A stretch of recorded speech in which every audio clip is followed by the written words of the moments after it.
എന്താ യാത്ര, അവസാനത്തെ യാത്ര ഇപ്പൊ നോക്കിയ 4 ആലിമീങ്ങളാണ് അവരെ യാത്ര അയക്കണത്.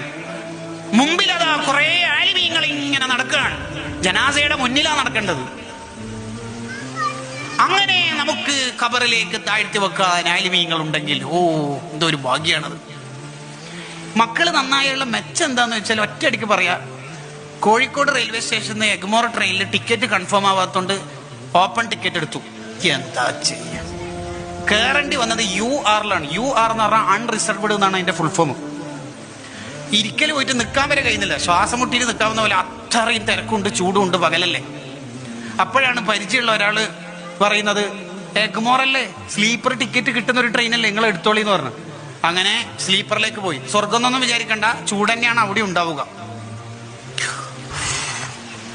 പകലായോണ്ട് ഡേ ടൈം അല്ലേ, കിടക്കണ്ട, ഇരിക്കണം എന്നൊക്കെ ഇങ്ങനെ പറയുന്നുണ്ട്. അങ്ങനെ അവിടെ ഇരുന്നിട്ട് പോകുമ്പോഴും ഒരു അസ്വസ്ഥത ഉണ്ട്. പിന്നെയാണ് നമുക്ക് പരിചയമുള്ള ഒരു ഡീറ്റ്, അത് ശരി നിങ്ങൾ എന്ന് പറഞ്ഞിട്ട് B1 3rd AC അല്ലെങ്കിൽ A1 ഫസ്റ്റ് ക്ലാസ് AC മാറ്റുന്നത്. എന്താ രസം.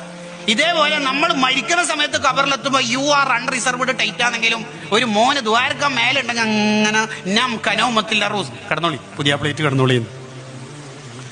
ഇങ്ങനെ സുഖം കിട്ടുമ്പോൾ ഇയാൾ എന്നെ മലക്കളോട് ചോദിക്കും, ഇതെന്താ എനിക്ക് പെട്ടിങ്ങനെ സ്ലീപ്പറിലേക്ക് മാറി AC ഇതെന്ത് സംഭവം? ബിസ്റ്റിക് ഫാരി വലതിക്ക് ഒരു സക്കാഫി ഇല്ലേ മോന്, അതന്നെ വേണം. അങ്ങനെ ചില അജിയന്മാര് 10-65 കൊല്ലം ജീവിച്ചിട്ട് ഒറ്റ മക്കൾക്കൊന്നും അറിയൂല, എല്ലാം ഫ്രീക്കൻ ചെക്കന്മാരായിരിക്കും. ഒന്ന് പോർച്ചുഗൽ, ഒന്ന് ബ്രസീൽ. ജോലിയല്ല, ഫാൻസാ പറയുന്നത്.